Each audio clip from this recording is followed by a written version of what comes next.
Well, we're all a little beaten up this week. We're all quite tired, but at least it's not this. This has been yet another Beating a Dead Horse presentation. I couldn't resist it. I know. Let's go.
I can't do it. We'll do it live. Do it live! I'll write it and we'll do it live! Mister, will you please wake up, wake up, wake up, wake up, wake up?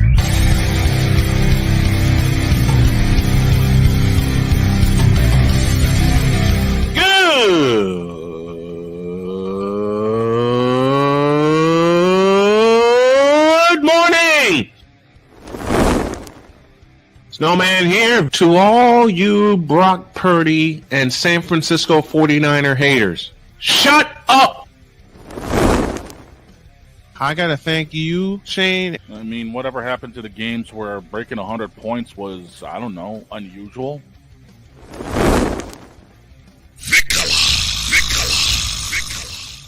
There was one word to sum up the All-Star weekend. Trays.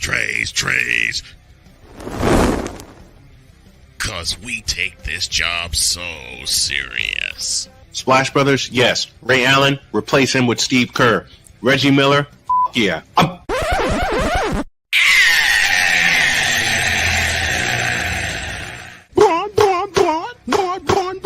What in the all types of blue hell?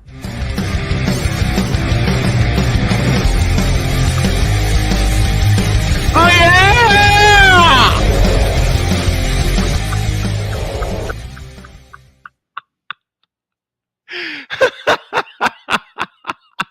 You just wrong.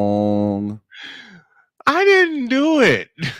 Our fabulous executive producer did it. You the one that hit the button, so you wrong. No, I'm not, because that's part of it. Good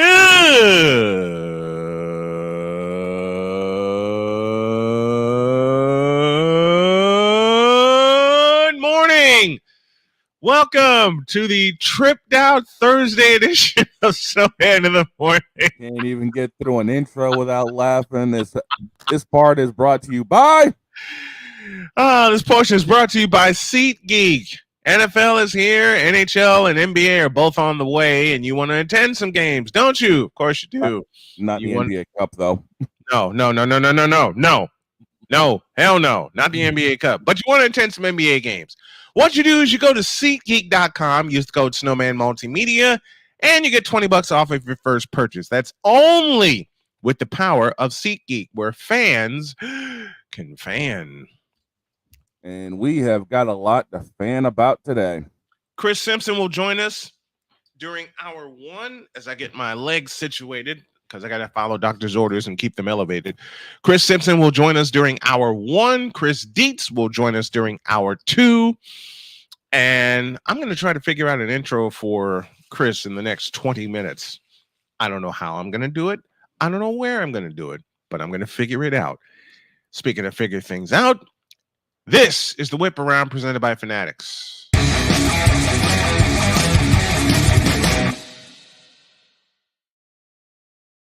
And we start in Connecticut, where the fabulous rookie year of Caitlin Clark has come to an end as the Connecticut Sun defeat the Indiana Fever in 2 straight games. The final last night, 87-81, putting an end to the fabulous rookie campaign of the unanimous Rookie of the Year in Caitlin Clark.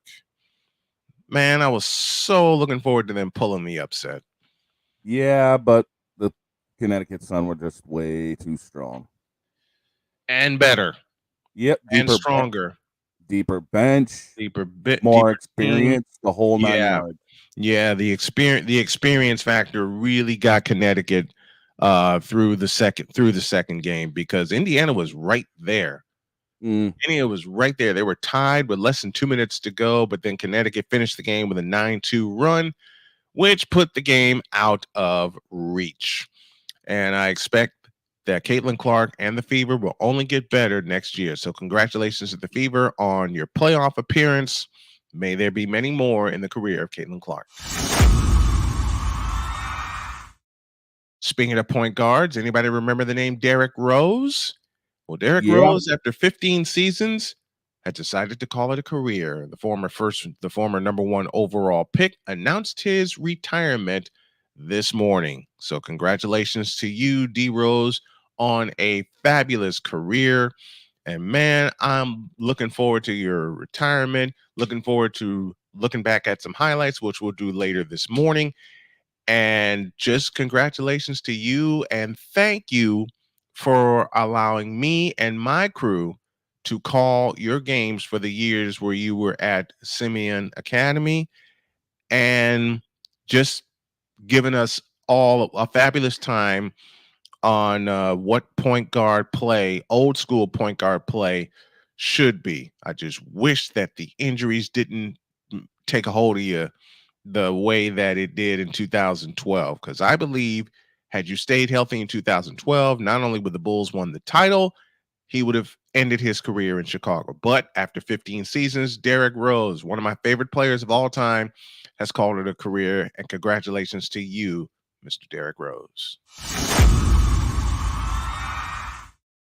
The Dodgers are inching closer and closer to that #1 seed. They are in a fight with Philadelphia for that #1 seed. The magic number for Philadelphia to clinch a first-round bye is 3 to get that first-round bye, and 6 to get that #1 seed. We'll go over all the baseball standings after the break. And that's your Whip Around, presented by Fanatics.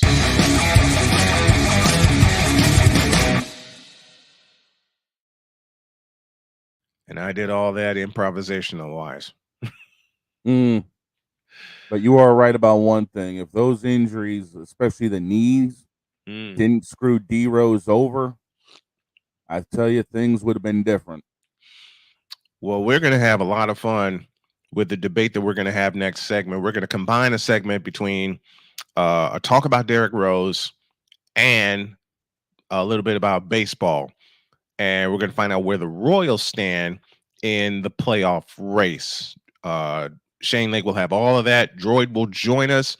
And then later on today is our hockey preview. Where does your team stand in Droid's eyes? Mine's in the basement, obviously. We're going to have a lot of fun with that. So stick around. We're just getting started. Snowman in the morning, back in the deuce.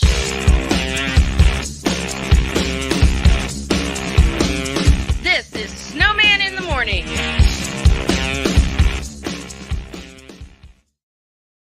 Here's an important message from the Diabetes Solution Center. Do you like pricking your fingers to test your blood sugar levels? No one does, but it's important to maintain your health. And now, by wearing a small remote device called a continuous glucose monitor, or CGM, you don't need to prick your fingers anymore. It's easy to use and helps you make more accurate diabetes treatment decisions. If you are testing your blood sugar 3 or more times daily, injecting insulin, or using an insulin pump, call the Diabetes Solution Center right now. And if you have Medicare or most major insurance coverage, you may be able to get a new CGM at little to no out-of-pocket cost. Shipping is free, and we'll even bill your insurance company for you. If you are testing your blood sugar 3 or more times daily, injecting insulin, or using an insulin pump, call the Diabetes Solution Center right now to learn how to end the painful finger sticks and get your own continuous glucose monitor, or CGM, at little to no out-of-pocket cost.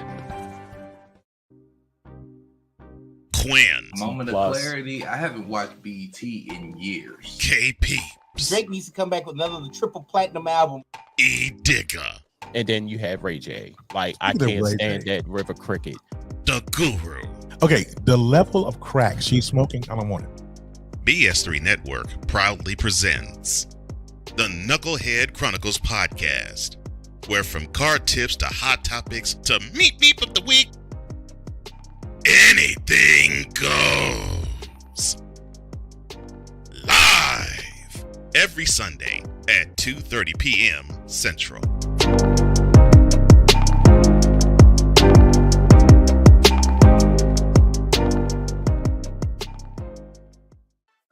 Drew Willingham.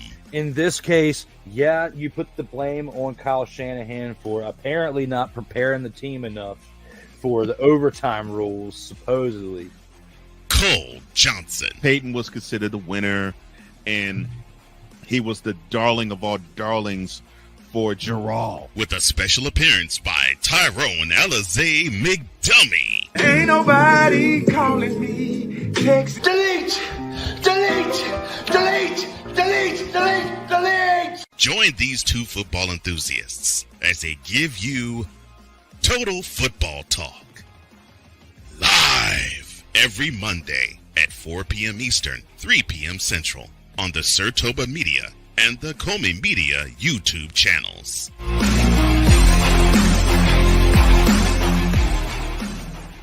Alicia. You can't hold somebody to that standard if you haven't voiced what you want and what you're needing from that. Mika. If you're not communicating expectations, you're waiting for your feelings to be hurt. Nicole. A lot of people don't want to take the time out to be alone and to get themselves together. Ivan. You got to be willing to work through stuff. And from the jump street, y'all done had problems. Maybe you don't need to be working through those. BS3 Network proudly presents Queen 3 and King podcast. Live every Tuesday at 7 p.m. Central.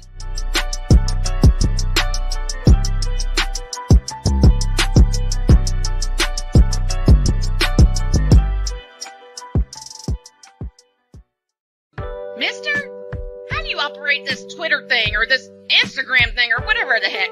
You're supposed to know all this stuff. Anyway, welcome back to the show. We are indeed back, and it is SIT morning is the ID that you need. Droid is now awake, and he has joined us. What's up, Droid? He ain't awake yet. The hell you talking about? That ain't awake. No, it is not. Did you just wake up, man? Yep. That's why I usually have my alarm set for at least a half an hour before airtime. I can't be doing alarms, dude, with how late I'm working. What time did you get off work? 10. Yikes. Which is 11 here, and that's about when I shut it down. Do you have to go far to get home? No, it's like a 6-minute drive. Okay. And you immediately went to bed, right? No. How did I know? I was in too much pain, and I'm still in too much pain. Why are you in pain?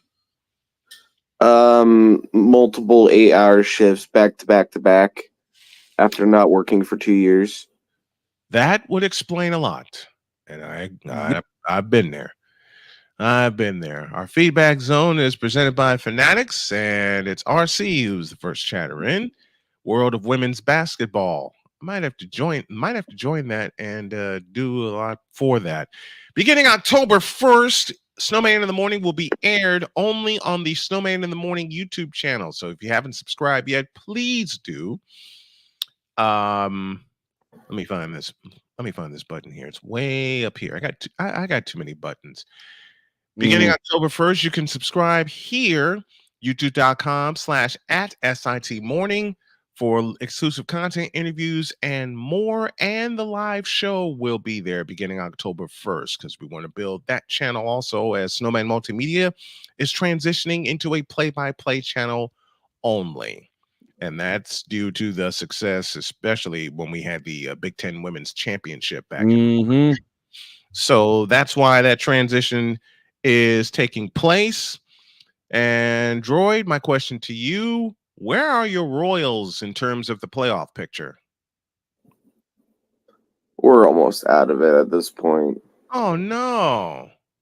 Don't say that. I'm saying that because all of our hitters in this final leg of the season are too inconsistent. Including Bobby Witt Jr. himself. He's been super inconsistent. Yeah. We can't hit a homer to save our lives. Oh my gosh. That's bad. That's really bad. Oh my gosh. Well, in all actuality, I'm looking things up right now. Between the Royals and the Mariners are 2.5 games. The Royals and Tigers are tied for wild card spots 2 and 3. The Twins and Mariners are both 2 and 2.5 back, respectively, with the final set of the season about to start for everybody. And who plays where in that final set of the season? Final set of the season starting today. The Royals are away facing the Washington Nationals. Brewers start a set with the Padres. Rays and Tigers are going at it. Angels, White Sox. Cardinals, Rockies finish theirs up today because the Rockies are going to be hosting the Los Angeles Dodgers for their final set. Oh boy. Angels and Athletics are going at it. Orioles and Yankees are going at it. Marlins and Twins. And, of course, the Dodgers finish off their homestand today against the Padres before traveling to Colorado. The final sets of the season start tomorrow with the Reds and Cubs, White Sox, Tigers. The Phillies are on the road to the Nationals. That is going to be decisive in the playoff race. Yeah, it is. Because there's a number 1 bye and the number 1 seed hanging in the balance for Philadelphia. And the Dodgers and Phillies are separated overall by a half a game, with the Phillies 1 down in the loss column. Yeah, that race for the best record and the home field advantage throughout the playoffs is very important. Philadelphia, according to JJ, must win out to get that number 1 seed. The Dodgers have a little bit of a leeway, even with getting beat by the Padres. Yeah, right now it would be based off of course, tiebreakers being, heads up battle and everything else. So yeah, it would be beneficial for Philly to win outright. Yeah, Philly needs to win out. Philadelphia needs to win out. The Royals have the Braves for a set. Mets and Brewers are going at it, and the reason I bring that up is because of the fact that there is still an outside shot of the Mets and Braves swapping in the postseason. Oh, yikes. Because right now, the Mets only have a 1-game advantage on the Braves, and that also goes for the Diamondbacks. That's wild card 2 and 3 in the National League. Really? Wild card 2 and 3 are the Mets and Diamondbacks. Braves are still in it by a game. And we won't know who gets those final 2 seeds until the end of the season. Until next Monday, because the Mets and Braves have a day-night double dip. Monday, September 30th. Oh boy. And that could decide the National League wild card. That will decide the National League wild card. That will decide a National League wild card spot. How about the American League? How about the race for the number 1 or 2 in the American League? How's that looking? Yankees and Guardians are separated by a half a game. Yankees are up 1 in the loss column with 4 to go.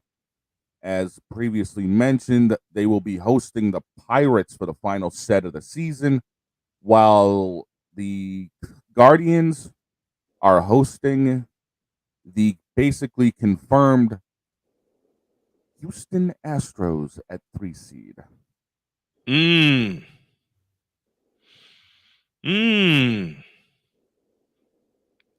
So if the Astros win out,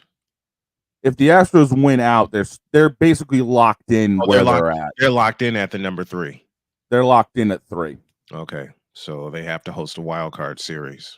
All right, they have to, but the thing about it is, they would get all 3 games at home. They get 3 in Houston. That's all I need to know. And they'd be facing the 6, which currently is sitting at Detroit. But again, that could change vastly this weekend.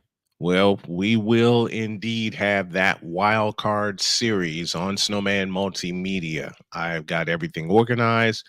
I am basically taking today to blow up my office after telling my wife I'd do it for days and days at a time, but I've been so tired I haven't had an opportunity to. I will do that today. I will get everything organized, and we will have that wild card series. Also, Saturday, we got a doozy with Georgia and Alabama on Snowman Multimedia through a Snowman's Eyes. 7:30 is your kickoff time. We'll be up at 7 with the pregame show. Where did Droid go? Either wrong button or he's too tired and too sore. One of the two. I wouldn't blame him. If he, it's like you tell me all the time, if you can't do it, you can't do it. And I wouldn't blame him. You know? Oh, there he is.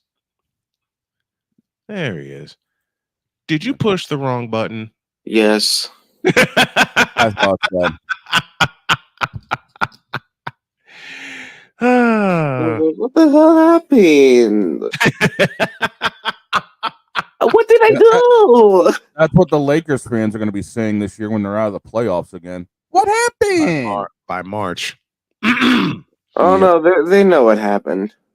They know. Oh, they do? What happened? LeBron. Anyways. Because as we all know. Yes, LeBron. Wait. I didn't get the cue on time. Go. Yes, LeBron. It is you. It has always been you. It will always be you forever and ever. Amen. Amen. This moment of bronze sexual stupidity is brought to you by Hooked on Bronix. When you start talking like an idiotic bronze sexual, Hooked on Bronix can set you right. Call 1-800-YOKAY. Real LJPN. Now approve all this.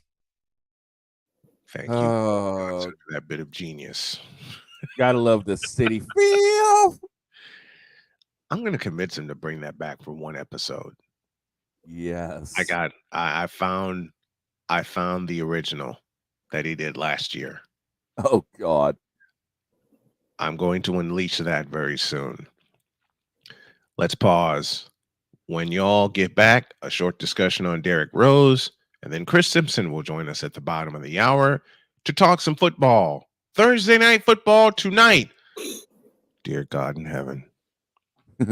Back in a deuce. You already know who I'm picking. This is Snowman in the Morning.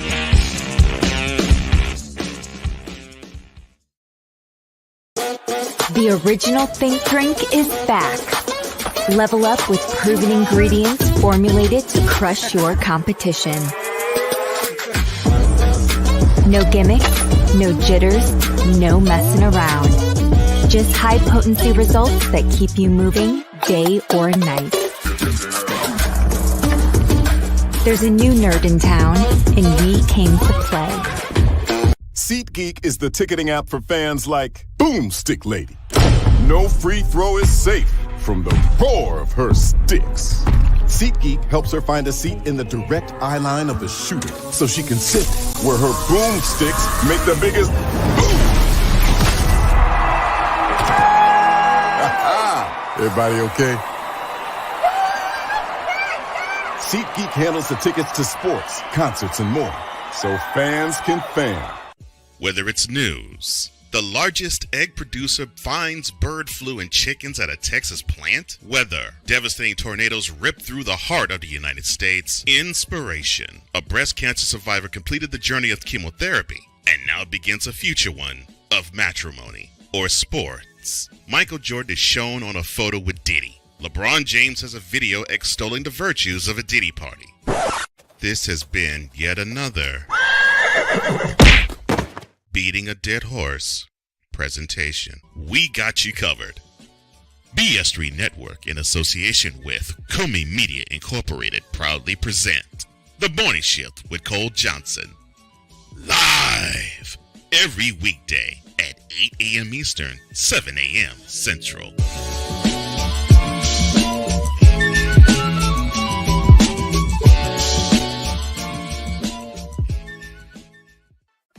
Drew Willingham. In this case, yeah, you put the blame on Kyle Shanahan for apparently not preparing the team enough for the overtime rules, supposedly. Cole Johnson. Peyton was considered the winner, and he was the darling of all darlings for Gerald. With a special appearance by Tyrone Alizé McDummy. Ain't nobody calling me. Text delete, delete, delete, delete, delete, delete. Join these two football enthusiasts as they give you Total Football Talk. Live every Monday at 4 p.m. Eastern, 3 p.m. Central on the Sertoba Media and the Comey Media YouTube channels.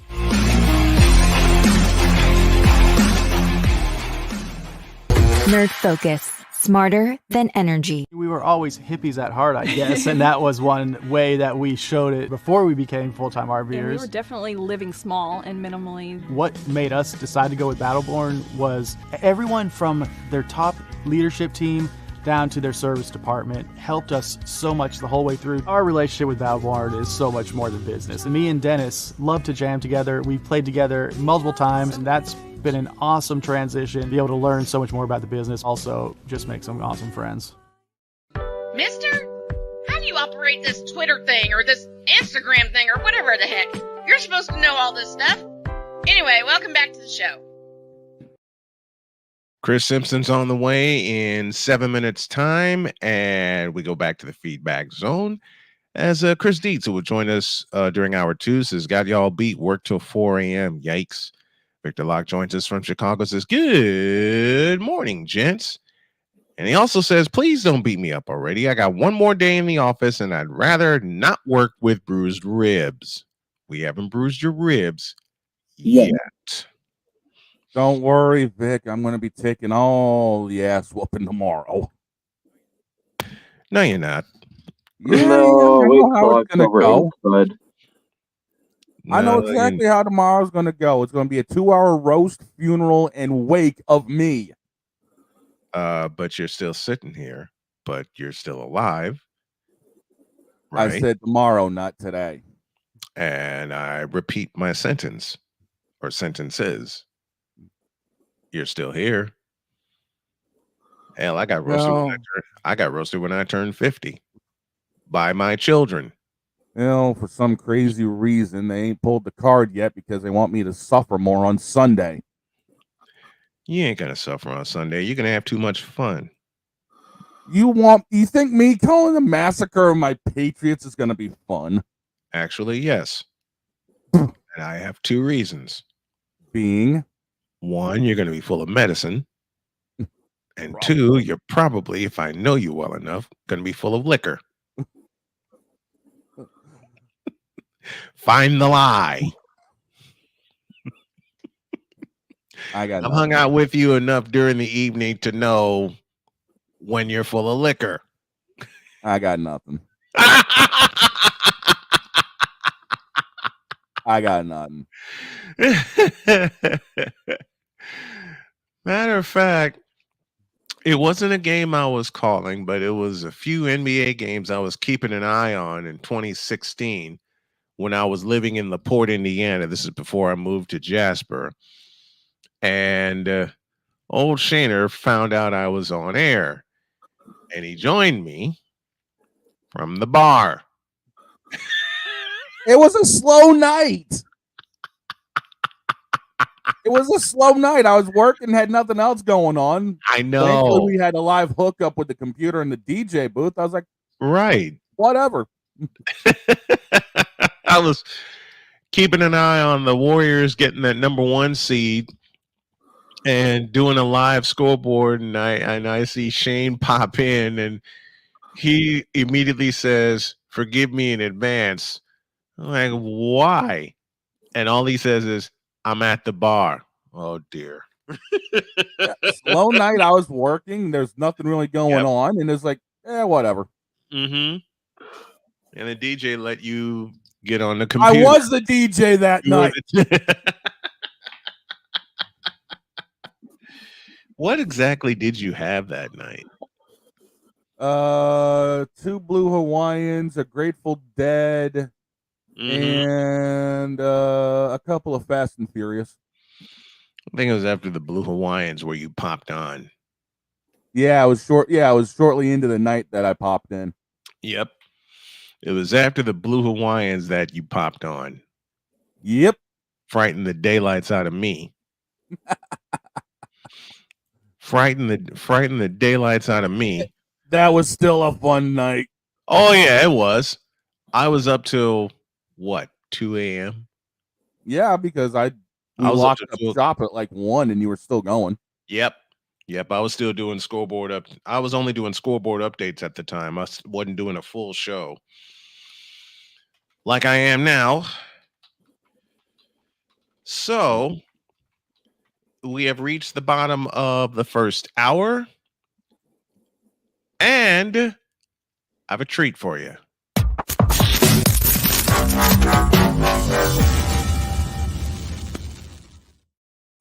Chris Simpson now joins us for Simpson's Football Talk. Good morning, my friend. How are you? I'm doing good. How you guys doing? As always, thank you for having me. Hey, thanks for coming on, and thanks for being ever so faithful, not just to me, but to Snowman Multimedia and Snowman in the Morning. It's great to have you weekly now.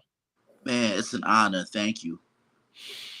You know, Chris paid me the highest compliment when he told me that it's an honor working for a legend. And I got to tell you, when I read that and my wife read it, she just massaged my shoulders, smiled, and walked away. And I'm just sitting here with a 2-foot smile on my face. So, man, you do me much honor. Thank you. Nah, thank you. Absolutely. It's only the truth. All right. Game to watch tonight. It's the Dallas Cowboys and the New York Football Giants.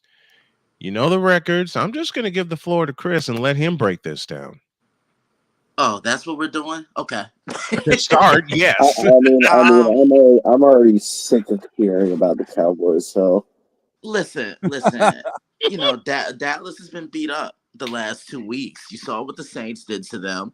Mm-hmm. They did it with passing the ball, but look at Alvin Kamara had a great game, and then last week against Baltimore, Derrick Henry. I have a rule: you better have game if you have 2 first names. It's only right. And Derrick Henry came in and just wore the Cowboys down. Now Baltimore got a little complacent and a little trigger happy at the end. I'll say that much.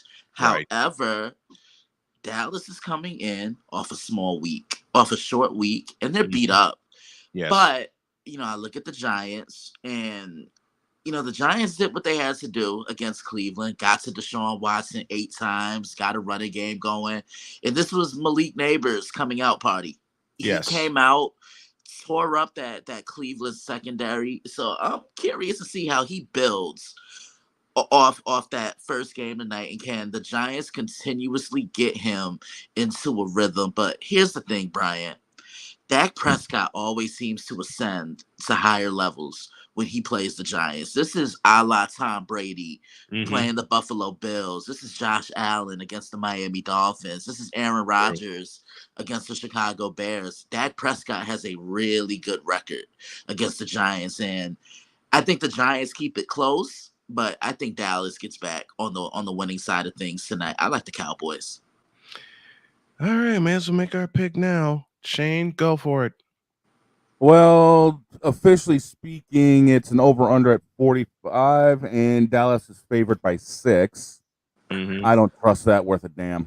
I really don't. I'm sorry, I don't trust it. I truly do I not don't either. Dallas. I just truly do not trust Dallas at 6 up. No. You know what? I'm taking the Giants in this one. It's home field. Dallas is on a short week. They're hurting. I got a feeling it will be close, but it's going to go in favor of the G-men. Yeah, I have the Giants too. It's like you said, coming off of the Cowboys are beat up. They're coming off of a very short week, and I just can't. I just can't see 40-0 like I did last year. And Chris Dietz, who will join us during hour 2, says, "Game to watch. Are you serious?" No, I'm not serious. You should know. Dietz, you should know me by now. He says, "I'm a Cowboys fan, and I don't even want to watch." That's how bad it. How bad is it in Dallas right now? I mean, here's the thing with the Cowboys. They win one game, and then everything just seems to go down the garbage disposal when they lose. I mean, they win one game, they're on top of the world, and next thing you know, we're going to the Super Bowl. You guys are 1-15. No, you're not. A perfect example of this was last year. Mm-hmm. You know, they got into a rhythm toward the end of the year. They beat up on Philly on a Sunday night in Arlington, and then a week later against Buffalo. Buffalo ran the football down their throat until sure did. They tried to stop it, and they couldn't. Yeah, that's the thing about the Cowboys. With me in Dallas, it just seems like they're okay with just being relevant instead of winning. Right. Okay, look, we won 10 games. Cool, we got to the playoffs. Mm-hmm. There's our gold medal right there. Nah, it doesn't work that way. You know what happened to ascending now? You haven't won a Super Bowl. The last time the Cowboys won a Super Bowl, I think VHS was still relevant. Yes, very much so, because we taped it in VHS. You said it. My parents were on vacation, and we had the house to ourselves. I was also married at the time, and we all sat there and watched the game, taped it, thinking, Pittsburgh was going to do something, and boy, were we ever wrong. Absolutely. And that's the last time the Cowboys were really relevant, because since then it has been down the tubes. Yeah, I mean, officially speaking, last time Dallas was in a Super Bowl was 1996. Yep, that's a long time. Yep, Sun Devil Stadium, Tempe, Arizona. That's a long time, my friends. And y'all remember, that was Super Bowl 30, and y'all remember when the Cowboys were introduced, they walked out onto the field. Mm-hmm. For the player introductions. So, things have changed a lot since then. Oh, yes, they have. Things have changed a lot. They have. All right, let's play 5 questions with Chris. Question 1. Okay. Biggest surprise so far in the NFL? It's easily got to be the Minnesota Vikings. I mean, they're doing it on both sides of the football, controlling the line of scrimmage.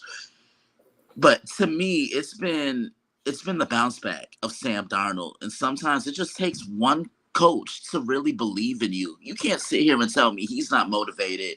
He heard the rumors about him being a bust. He'll never make it in the NFL. But Kevin O'Connell's a pretty good offensive-minded guy. I mean, you saw what he did with Cooper Kupp. You saw what he did with Justin Jefferson, and I think he's sprinkling on some of that magic with Sam Darnold. He's taking games over. But to me, the 2 MVPs of Minnesota have been Sam Darnold and Brian Flores, because Brian Flores is taking that defense, and look at what they did against CJ Stroud in Houston the other day. Sometimes they would rush 3, keep a spy in the middle, drop everybody back, rush 4, but they're doing it without blitzing. They're all swarming to the ball. They're playing collectively as a unit. So it's definitely Minnesota. All right. Biggest disappointment so far? Man.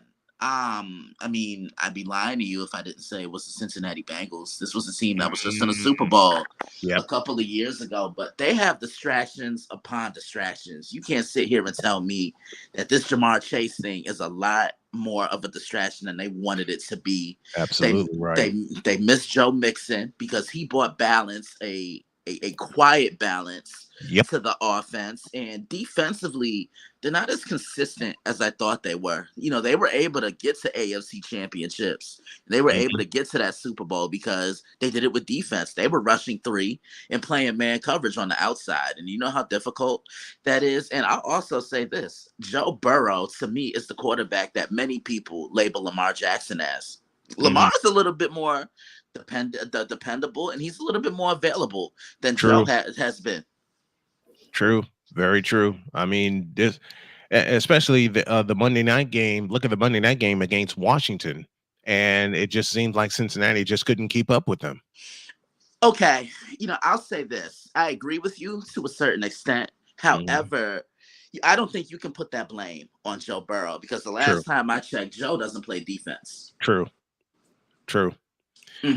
Very, very true. Can't put the blame on Joe on that because the defense just kept giving up points. Exactly. They just kept giving up points. Lots of them, 38 of them to be exact. To that defense is going to get really taxed this year. Couldn't agree with you anymore. That team's going to get really taxed this year. Yep. 1 and 2 team that has a chance to bounce back and right the ship. I'll say Baltimore. And the reason why I say them, they have the reigning MVP. You have a former offensive player of the year in the backfield. And defensively, they're going to get back to it. Whenever you think of Baltimore Ravens football, they run the ball, they want to wear you down, and they play a physical brand of football. I think they were able to get back to that. I think John Harbaugh is one of the best coaches in the league. They're always going to have an elite defense. They're going to get back to wearing teams down, and they have a test on Sunday night. Buffalo is coming to town. Yep. I'll answer that question, and I'm going to be a way big bit of a homer, but I think, though, a 1 and 2 team that has a chance to right the ship and get back to where they are. I know where you're going. Is going to be San Francisco. I can see that. Because they're just, it's injuries. And during the Kyle Shanahan era, every time San Francisco's been littered with injuries, they've had a horrible season. But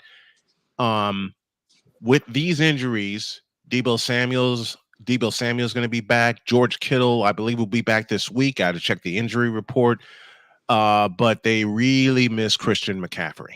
Yeah, because he puts a defense on their toes. You don't know if you have to account for him as a runner or a receiver. He is the closest thing I've seen to LaDainian Tomlinson. Because he can impact the game in so many ways. He can bounce outside. He could run in between the tackles. You can line him up against a linebacker. I don't think there's any secondary guy that can cover Christian McCaffrey just because of how fluid he is in the open field. Can Jordan Mason be that piece if they get him in the passing offense? He could, but to me, he's more of a between the numbers type of guy, between the tackles, where he wants to run the football. And I've always been a firm believer in saying, cater to a guy's skill set. Look, why do you think New England was so successful under Belichick and Brady so much? Because they would get guys that said, hey, look, we're going to coach you to within your means. So if you're not a guy that can take the top off the zone or take the top off coverage, we're going to work you underneath, and you're going to find the best possible mismatch. We're going to coach you to your strengths. And I think that's what the 49ers need to do with Jordan. Yeah, they're having him run the ball a lot. And I love seeing that. He gets at least 20 carries a game, or he's gotten at least 20 carries a game. And they're catering, like you said, to his strength. So they're running the daylights out of him. And I think Mason is enjoying it. I do too. Because look, you remember I called that first game of the year for the Jets and 49ers. I called that game, and just seeing how they were able to wear down the Jets with Jordan. Number one, I think the Jets were expecting Christian McCaffrey to play. So Jordan and the 49ers kind of had the edge on them. Like, oh, okay, we can run it. They don't know what to do with it. They're going to have to adjust during the game. We all know in-game adjustments and having to adjust on the fly can be challenging for a couple of teams. Yep. Very true. Very, very true. All right. Game of the week. Man, for me, I mean, there's two of them that are catching my eye. There's one in college. I mean, I'd be crazy if I didn't mention Georgia and Alabama. Yes. I mean, look. Yes. Listen, Brian. We talk all the time off the microphone, and I remember when the schedules came out, we spoke about this. I'm like, week 5. Yeah, we did. We did. That was the first game you and I talked about when the schedules came out off the air. See, Chris and I have been close for many years now, and Chris would always come to me and would say, "Snowman, this is the game of the week." Or he'd come to me next week. This is the game of the week. Now that I have him on each week, he can tell me what the game of the week is. Yeah, but Georgia, listen, Georgia and Bama. With Georgia and Bama, to me, the bye week couldn't have come at a better time for Georgia because they did not look good against Kentucky. They did not look good, and I like what I'm seeing from Alabama due to the simple fact. Kalen DeBoer's come in and he's letting Jalen Milroe spread his wings. He's saying, look, do what you do, and I'll sprinkle in my suggestions here and there. I'm not going to change your game completely because how you're playing is winning us football games. But this is going to be a test. This is a chance for Kalen DeBoer to get that signature win. I can't wait to get my hands on that, the dailyblitz.blog. That's the website. I thought I'd just plug it right then and there. So be on the lookout for that preview. And then the other one, I'm looking at the Bills and the Ravens. Josh Allen, Lamar Jackson, and Brian. I am loving what I'm seeing from the Buffalo Bills because they're playing with balance. And again, you and I talk all the time. And what have I told you about Buffalo? Run the football. Run the football. Stop playing hero ball with Josh Allen because it'll get you in trouble. Baltimore, I want to see how they come out after finally winning their first game. To me, this game comes down to which quarterback can play hero ball the least. And, Derrick Henry, I can see having another big game in this one on Sunday night. And this Buffalo defense, I want to see what they do against Derrick Henry. And Josh Allen's taking great care of the ball so far. You just said the number one thing that Josh Allen has improved, finally, taking care of the football. Absolutely. And I'll tell you a low-key matchup that I'm liking. A surprise game. 3-0 Pittsburgh at 1-2 Indianapolis. I'll have the call for that game on Sunday afternoon, and I might ask you to join me for the pregame show, but let me know. There's a surprise. I think there's a surprise waiting for Pittsburgh and Indianapolis. Okay, how so? Let me hear it. Somehow, I think AR5 is going to figure out that he doesn't need to play hero ball. We just spoke about it a moment ago. True. AR5 doesn't need to play hero ball. The defense rescued him on Sunday. Yes, the defense rescued him for his 2 mistakes because the Colts took it away twice, so that evened out. But that defense of the Colts is starting to figure it out and starting to figure out how to get pressure on the quarterback. They got to Caleb Williams 6 times on Sunday, and they're getting stronger as the game gets longer. That Indy defense is going to keep the Steelers under control. I want to see, number one, I love what I'm seeing from Justin Fields. Like I said about Sam Darnold, again, it just takes coaching. And it makes you think, was Justin Fields really the problem with the Chicago Bears? You see what I'm saying? Yeah. Look, Brian. Look, Brian is saying. I say this. The best way for the Colts to win this game is a lot, and I mean a lot, of Jonathan Taylor. Because what's the best way to attack a stingy defense? You run it right at it. Run it right at him. Or you beat them with the quick passing game, and you make those defensive linemen go from sideline to sideline. That game might be closer than I think a lot of people expect it to be, and I know you'll be on the call for that game, so I'm excited to hear you when you do that. But this is almost going to be like a mini home game for the Pittsburgh Steelers because Steelers fans travel. Oh my God! When I did the game last year. With the Colts and the Steelers fans traveled well, but the Colts fans showed out. I believe it. The Colts fans showed out, and I'm looking to get Matt Taylor, the voice of the Colts, on the show for a preview of that game. That's Chris Simpson joining us for Simpson's Football Chatter. You can hear and see him. You can hear him each and every week every Thursday here on Snowman in the Morning, giving us his best takes, his best games, and his best previews. My brother, I love you very much. Thanks for coming on. I appreciate it. Thanks, guys. We'll do it again next week. Have a great rest of the again. show. We will do it again next week. Thank you, sir. My man.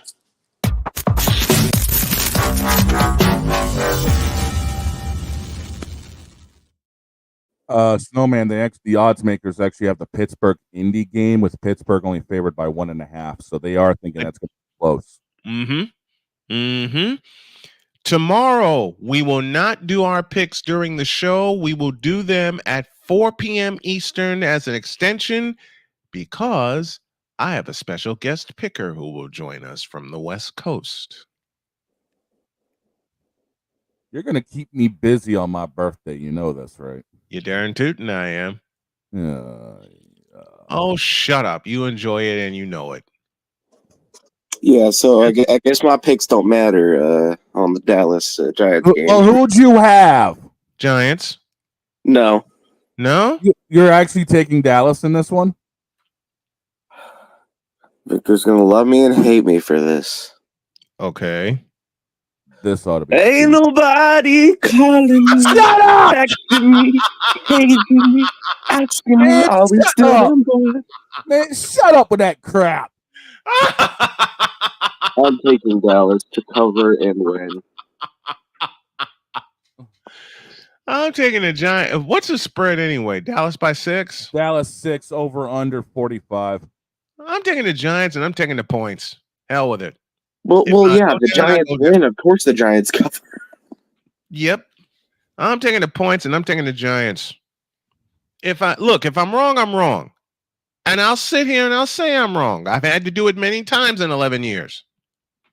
And you've had to do it a lot recently with my Hail Mary picks. Very much so. Because I've made the most Hail Mary picks this season and I've been right. Mm-hmm. Especially with Carolina. How the hell did you call that one? Hey, I said it was a joke pick. Yes. And I stand by the fact that it was a joke pick. And somehow a joke pick actually turned out. Go figure. Mm-hmm. I actually only picked Carolina because you know how much I hate Vegas. Yes, I do. Victor says, "Really, Droid? Thanks for the pick. Did we really need Tam? No, we don't need Tam. We don't want Tam. We don't. We don't need anything dealing with him. Oh, you don't, eh? No, we don't." This has been yet another Beating a Dead Horse presentation. Pretty. No! Ain't nobody. Damn it, Victor, I tried to save you. Paging me, asking Get out of me, here. I tried saving you, Victor. I tried. You ain't saving anything. Just like how Jeremy Swayman couldn't save your Bruins. Are we really going into halftime with these shots being fired? Yes. I mean, we got Dietz on the way. Come on. Dietz at the bottom of our...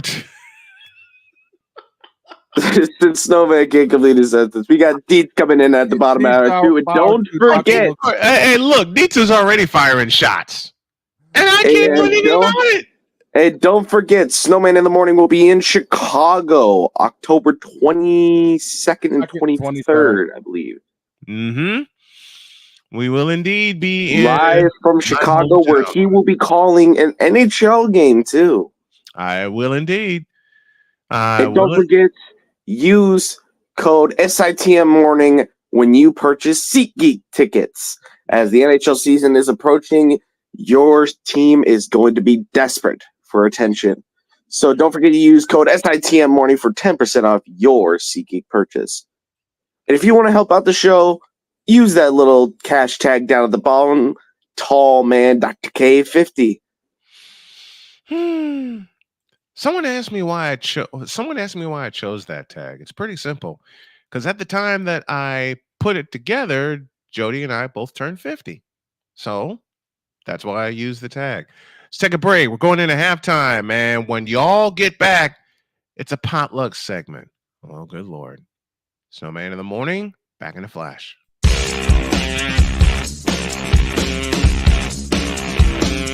This is Snowman in the morning.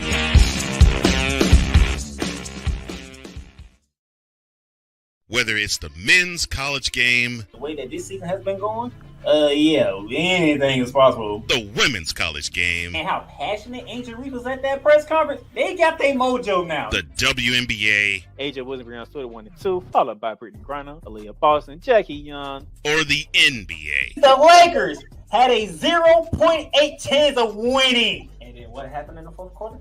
LeBron James by himself outdid the Clippers. You will get any and all of the information right at your fingertips or your earlobes.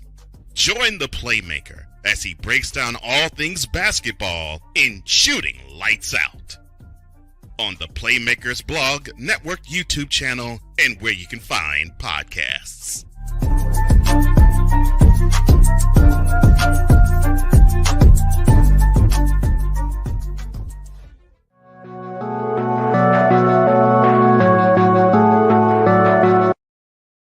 I want to do a TED Talk, but I don't have anything to talk about yet. I'm getting there. Life is for the living. We're not here that long. You can learn anything you want to learn without any money spent. What do I really enjoy? What do I really want out of life?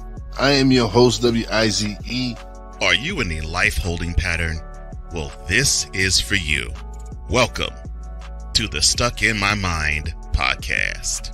Live every Monday, Tuesday, and Wednesday at 4 p.m. Central.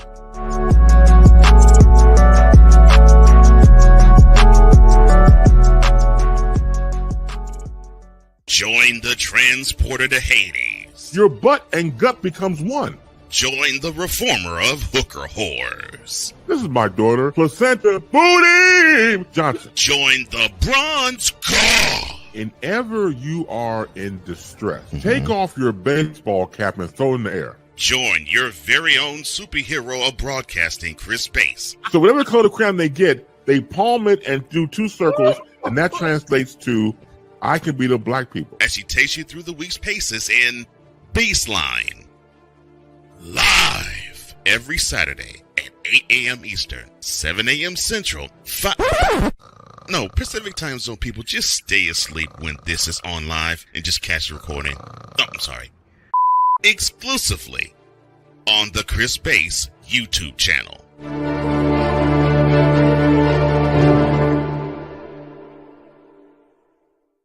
Here's an important message from the Diabetes Solution Center. Do you like pricking your fingers to test your blood sugar levels? No one does, but it's important to maintain your health. And now, by wearing a small remote device called a continuous glucose monitor, or CGM, you don't need to prick your fingers anymore. It's easy to use and helps you make more accurate diabetes treatment decisions. If you are testing your blood sugar 3 or more times daily, injecting insulin, or using an insulin pump, call the Diabetes Solution Center right now. And if you have Medicare or most major insurance coverage, you may be able to get a new CGM at little to no out-of-pocket cost. Shipping is free, and we'll even bill your insurance company for you. If you are testing your blood sugar 3 or more times daily, injecting insulin, or using an insulin pump, call the Diabetes Solution Center right now to learn how to end the painful finger sticks and get your own continuous glucose monitor, or CGM, at little to no out-of-pocket cost.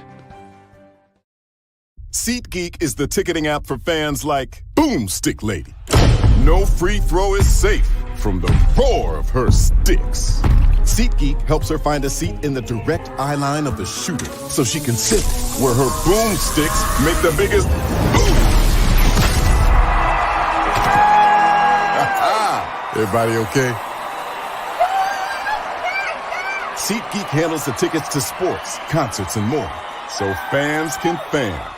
Whether it's news, the largest egg producer finds bird flu in chickens at a Texas plant, weather, devastating tornadoes rip through the heart of the United States, inspiration, a breast cancer survivor completed the journey of chemotherapy, and now begins a future one of matrimony, or sports. Michael Jordan is shown on a photo with Diddy. LeBron James has a video extolling the virtues of a Diddy party. This has been yet another beating a dead horse presentation. We got you covered. BS3 Network, in association with Comey Media Incorporated, proudly present The Morning Shift with Cole Johnson. Live every weekday at 8 a.m. Eastern, 7 a.m. Central.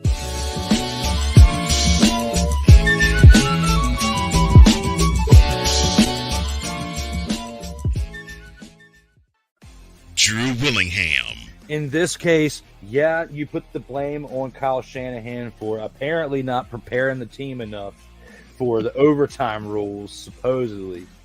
Cole Johnson. Peyton was considered the winner, and he was the darling of all darlings for Gerald. With a special appearance by Tyrone Alizé McDummy. Ain't nobody calling me. Text delete, delete, delete, delete, delete, delete. Join these two football enthusiasts as they give you Total Football Talk.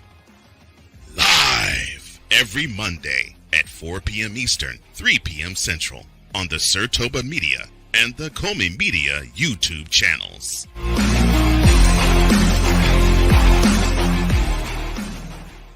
Mister, how do you operate this Twitter thing or this Instagram thing or whatever the heck? You're supposed to know all this stuff. Anyway, welcome back to the show.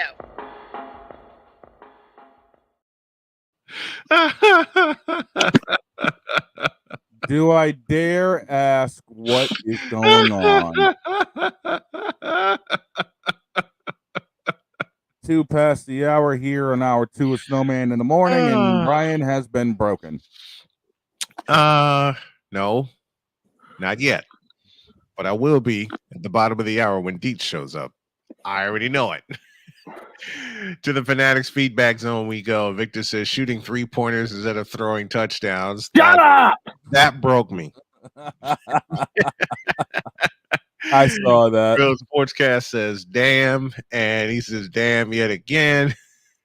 Even the big dog gets in on the fun. Just wait till tomorrow, everyone. I'm going to be on the firing line all show long. Now, whatever gives you that idea. Ryan wonder. Joins us, says, good morning, brothers. Had to go back and see if there was an apology from Chris Simpson about his jet stick from last Thursday. Alas, none. No apology. You probably ain't getting one. But that line right there of what Dietz said last week woke Droid up just a moment ago. Yeah, of course, the feedback zone brought to you all by Fanatics, where fans can fan. Oh, boy. Go to snowmanmultimediasports.com/fanatics. Check out your favorite gear. Make your orders, and you can support the show that way. Fanatics, officially licensed everything. As mentioned, Dietz coming at the bottom of the hour, and I have a question of the day. Being? What was the first ever video game or set of games that y'all played? NHL 94. Oh, shut up. Why am I not surprised? Shut up.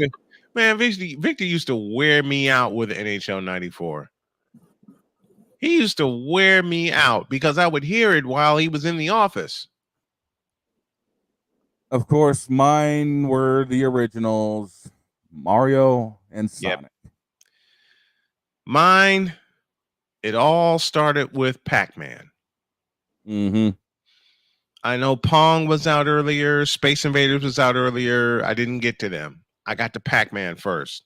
Eventually, I got to Space Invaders. Space Invaders was addictive. I don't know why it was addictive, but it was. Funny thing is, I really didn't do a whole lot of gaming in the arcade. I was more of a pinball guy. Yeah, I played a lot of pinball also. I played a lot of pinball. Matter of fact, throw that question in the chat for everybody. What was the first video game you ever played?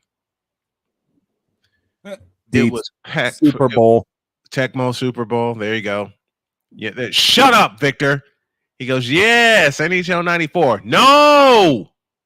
Yes. No. Yes. Hell no. So Shane is a pinball king. Ryan, that is profiling, and profiling is wrong.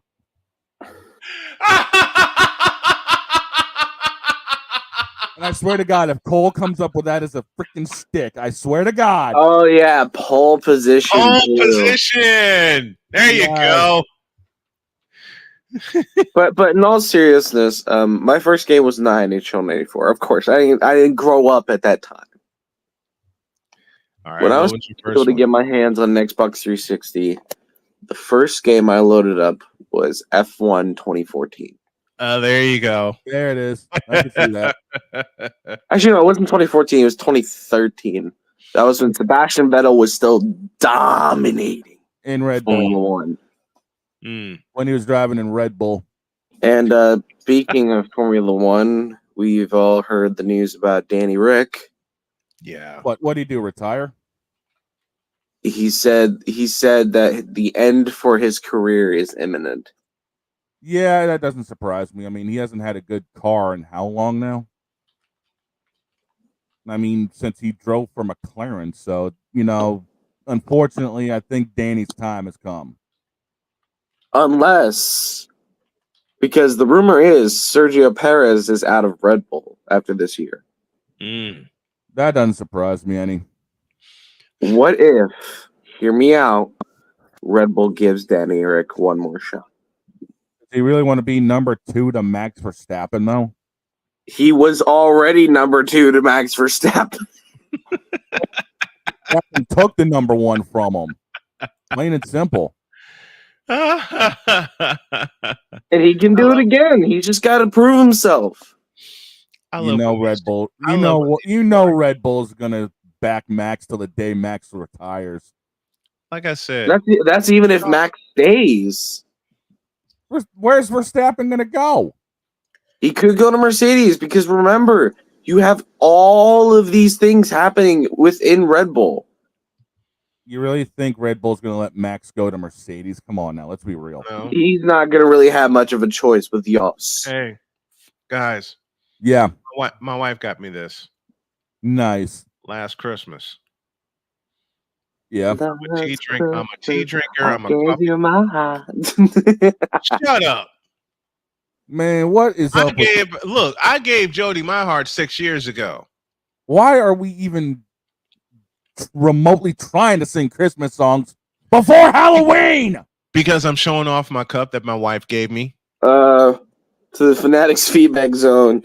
Ryan McCarthy said, but in this case, play the profile Pac-Man. is correct. The profile, yeah, for Shane being the pinball king. I swear if that turns into a shtick. What? You're going to laugh your head off. Shut up. You can't say, I swear if that turns into you're going to do what? What? Huh? You swear the same way you swore on your Bruins? Wait a minute. You're going to do what? Huh? Yeah, that's what I thought. Yeah, you would. No. You adjust that cap right now, mister.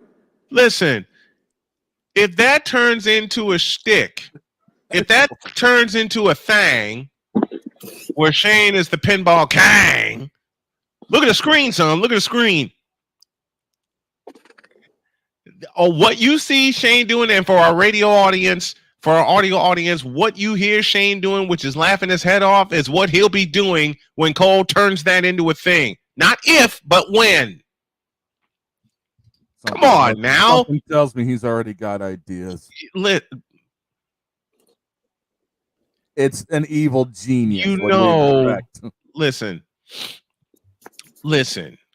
You know Cole is evil.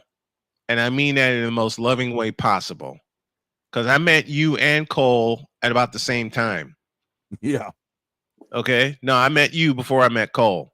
I met Cole when I was fully living in the port. I met you when I was living at home with my mom. After all the BS went down with my daughter. Mm-hmm. Man, Matter of fact, Shane was one of the first people I called when Donna was born because I was so excited. I got to tell this story. I was so excited after Donna was born.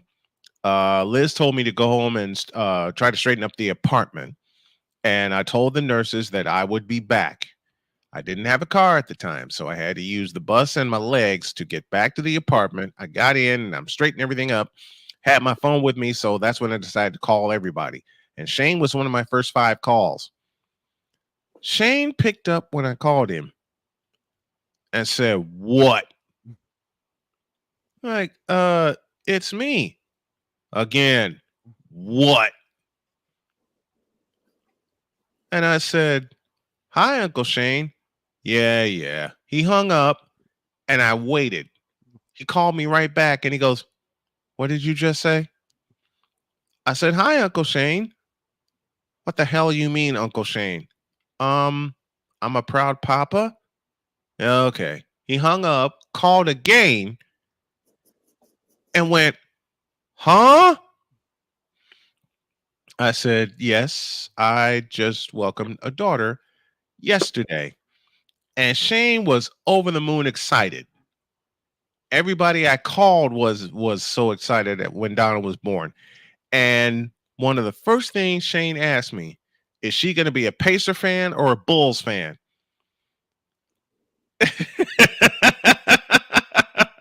Mind you, I had to wake up first because this phone call was, I want to say around, what was it, 7 in the morning? Yep, it was 7 because that's when I got back to the apartment. General rule of thumb, don't wake me up before 7. I had to in this case. Yeah, you got away with it. There's a few cases I had to wake you up. This was one. Yep. This was one of them. Yep. And Droid, to describe the situation for you, every time I watched a basketball game, didn't matter if it was the Pacers or the Bulls or the Warriors or college basketball, Donna would get excited. She would just I'd hold her in my arms and a basketball game would be on either on radio or on television. And Donna would just squeal in delight and have this big smile on her face.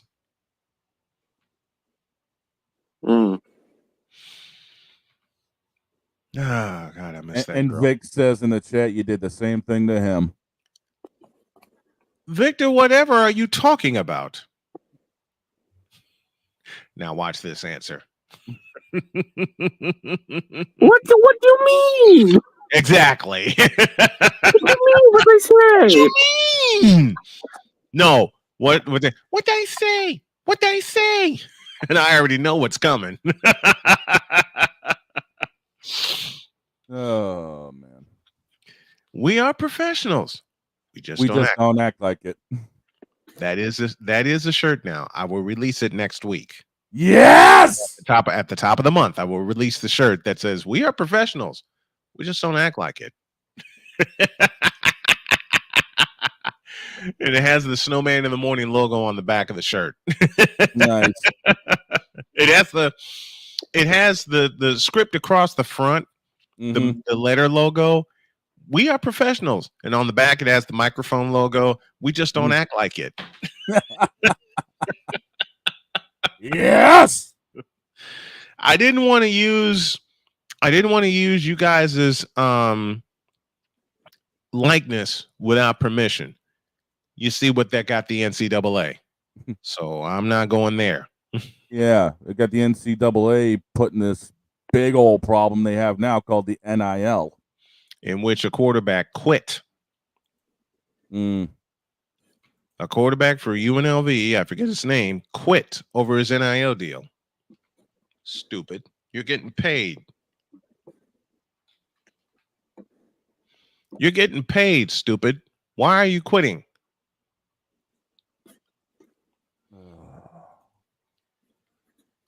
Why are you quitting over an NIL deal? Maybe I missed something. Anyway, Ryan McCarthy, I used to play Pac-Man, Eastern Front, and Atari Football on our Atari 1200 XL. The first game system I ever got and I know I'm dating myself when I say this. The first one I ever played was an Atari 2600. The first one I ever got was an Atari 5200. Well, you got your answer. Well, Victor says, wake me up, asked me if I was sitting down, and said, hi, Uncle Victor. I said, okay. Hung up 30 seconds later. I was like, wait, what? Yes, that is true. I did wake him up. And look, I just became a proud papa. Mm-hmm. All right. And I was calling I just became a proud papa, and I was calling everybody. I can't say much. Look how many times I wore my phone out on June 30th. Yes. You woke me out of a dead sleep. And I was excited for you too. Yep. I was so excited for you when that happened. I'm not even gonna lie. I was over the moon excited for you because you deserve it, man. I mean it. I mean it from the heart. Now, I know whenever that happens to Droid, both of our phones are going to go nuts. Oh, yeah. Yeah, you're more likely betting on the Panthers. Brother, you say all of this now, and trust me, I was in your shoes too. But when that when that day finally comes, trust me, ain't a feeling Actually, in the no, world it's like worse. it. You're more likely betting on the Cubs. Oh, damn. And I hate the Cubs. I repeat my sentiment. When that day comes, you're gonna feel a lot different, my man. And you know what's crazy? What? I told myself the exact same thing. I said, you know what? Everyone's right. I don't deserve a family. I don't deserve to be a father. And yet, 6 months after I turned 40, Donna shows up. Man, I'm excited to be a father now with the children I have through marriage and the grandchildren I have through marriage. My littlest grandchild tricked me. Oh, boy. It was Thanksgiving. Some of the grandkids were here on the farm. And my littlest one, she's 2 years old, said, Grandpa, you can come sit next to me. Knowing it was a trap. No, don't do it. It's a trap. Knowing it was a trap. I sat next to her while the other kids were running up and down the field. She just lightly tags me, gives me a kiss, and says, "You're it, Grampy," and takes off. I'm not moving out. I'm not moving off this porch. Yet, I saw them running for a good hour. I went in the house and fell flat on my face. Yep. Finally, the kids left. Carmen left. Cheyenne left. And Jody and I went right to bed. It was like, I want to say it was like 7 o'clock. Mm-hmm. Jody looked at me and says, I don't know about you, but I'm going to bed. Baby, I'm right there with you. Right.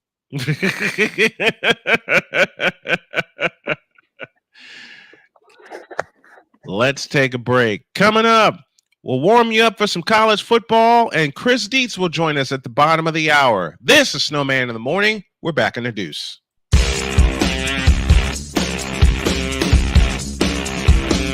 This is Snowman in the Morning.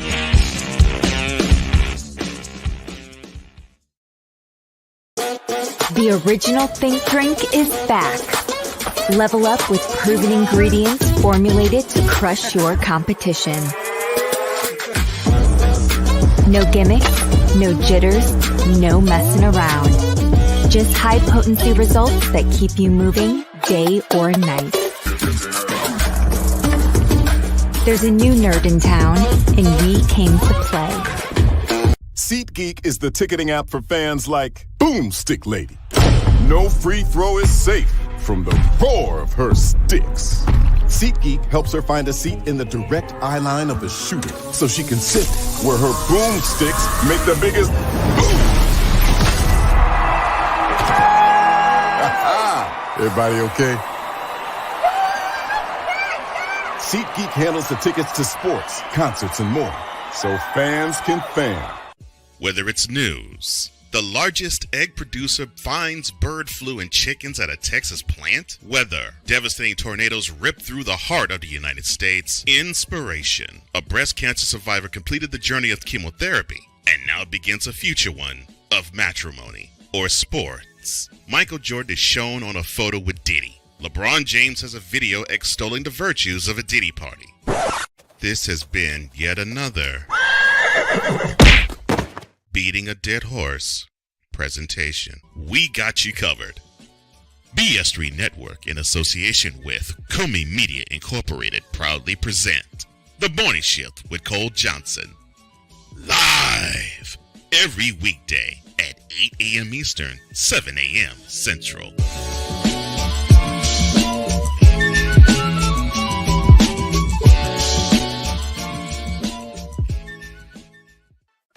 Drew Willingham. In this case, yeah, you put the blame on Kyle Shanahan for apparently not preparing the team enough for the overtime rules, supposedly. Cole Johnson. Peyton was considered a winner, and he was the darling of all darlings for Gerald. With a special appearance by Tyrone Alizé McDummy. Ain't nobody calling me. Text delete, delete, delete, delete, delete, delete. Join these two football enthusiasts as they give you Total Football Talk. Live every Monday at 4 p.m. Eastern, 3 p.m. Central on the Sertoba Media and the Comey Media YouTube channels.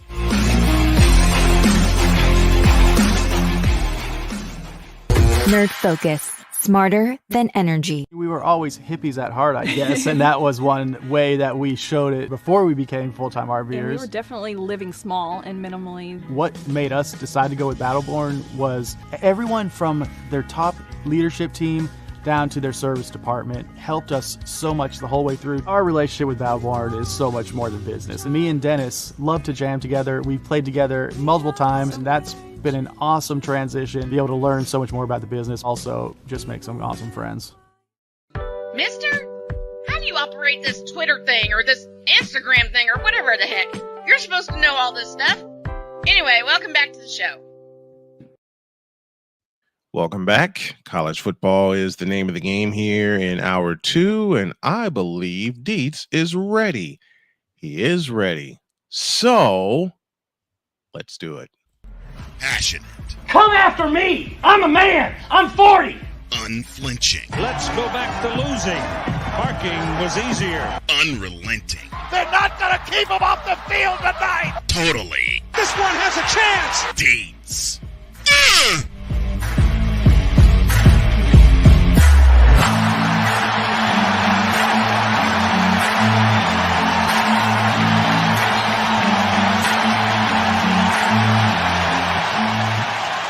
That's not just a murmur, that's a full-blown fibrillation. Here he is. Chris Dietz joins us as he does every Thursday at the bottom of hour 2. Good morning, my man. How are you? Good morning, guys. Quite a weekend of football. Indeed, indeed. Where you want to start? Well, before we get to college football, I told you on Sunday I have a rant to go on. And all right. I'm doing it now, and it's perfect because it deals with tonight's game. Go for it. And I brought props. And you brought props? Oh, boy. And I brought props. All I have to say is, as a Cowboys fan, I didn't even look this guy's name up, and I don't even care. If you're going to wear number 21 and play defensive back for the Dallas Cowboys, yep, you need to learn how to tackle. That guy needs to. Monday morning, I would have called that guy in and said, "Give me your jersey. You're not allowed to wear this number out on the field." That was atrocious. The way that guy played. I brought this up while watching the game, and the biggest misconception in all of sports is you always hear this. Well, Deion Sanders didn't tackle. Yes, he did. Show me the receipt. I challenge the chat right now. Show me the play where Deion Sanders missed a tackle. It doesn't exist. It really doesn't. It does not. It does not exist. This number right here is sacred. Yes, it is. Sacred as a defensive back.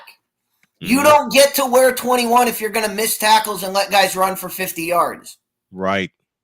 But the thing is, guys, people look back at Deion and they go, oh, well, he didn't have a lot of tackles. You want to know why he didn't have a lot of tackles? Because he played cornerback. Right. And you want to know how cornerbacks get a lot of tackles? Guys catch the ball in front of you. Deion Sanders went not weeks, months without having a ball thrown in his direction. Yep. That right there, he's not going to he's not going to tackle anybody if nobody catches the ball in front of him. But people say, "Oh, he didn't tackle." No, Deion was not on the. I was trying to remember. He was not on the jacked up segment because Deion weighed 160 pounds. He wasn't going to jack anybody up. Right. But he knew how to tackle. He knew how to grab onto your leg and not let you go anywhere. Mm-hmm. I implore you. I prove me wrong. Find the clip of Deion Sanders getting run over and the guy continuing to run. It doesn't exist. It does Deion not Sanders exist. he was a football player. He knew how to tackle. Yeah, and here's the thing dealing with that stat-wise. In 188 career games that Deion played in, he had 296 total tackles, 270 of them by himself. Yep. Imagine how many times he's getting thrown to. Yeah, it's insane. It's insane. Like I said, there were not weeks. There were 4-week stretches where Deion didn't have a ball thrown in his direction, so he didn't have to tackle anybody. Yeah, you were kind of like, and when the ball did get thrown in his direction, guess what? It got knocked down, so he didn't have to tackle anybody. Exactly. So that's that's my I just watching this guy, whoever this guy 21 is, turn your jersey in. You're not allowed to wear it. Look, I'm being charitable right now in saying just turn your jersey in instead of don't show up. Don't just get off the team. Right. Oh, I got you, Dietz. Kalen Carson is the current player on the Dallas Cowboys who wears number 21. Okay, well, he needs to not wear that number because he missed a tackle on the wide receiver. Guy runs for 58 yards. They score. He misses a tackle on Derrick Henry. He runs for a 36-yard touchdown. That's unacceptable. You cannot wear number 21 and have those plays on your record. So he needs to turn that jersey in. That's the Dietz rant for the week. And as much as I hate Trayvon Diggs, he would have made that tackle. Yeah. Yeah. Or at least found a way to slow him down until somebody else comes. That's your job. It's just hold on for dear life. I agree. Can't let guys do that. Anyway. I agree. Anyway, to college football. To college football. And what your take from last week? Your overall take from last week? My overall take from last week is Droid, man. I gotta tell you. I gotta tell you, let me set this scenario up. So I'm sitting there flipping back and forth between games. I'm watching Ohio State just absolutely destroy Marshall. So I'm like, all right, let me find something else to watch. Mm-hmm. So I turn on Kansas, West Virginia. Kansas scores to take a 21-17 lead. And even God was like, no, this isn't happening. Lightning struck the stadium, and they had a weather delay for an hour after Kansas took the lead. Sure did. They sure what happens did. when they come back? West Virginia comes back to win the game. Even God was like, no, we're not dealing with this. As soon as like the 30-minute mark hit, I was like, I'm too tired for this. I'd turn it off. Something told me that, Droid, you do not want to watch the end of this. Wait Why? a minute. Just trust me. Even Droid gave up on Kansas?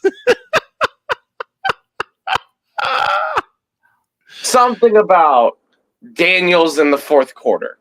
Right. Yeah, I could see that. Oh, boy. Oh, You just can't make it up. Kansas scores. No, and then, you can't make this up. Lightning strikes, and they go on an hour delay. This is the Tampa Bay Lightning getting back at me for winning the cup.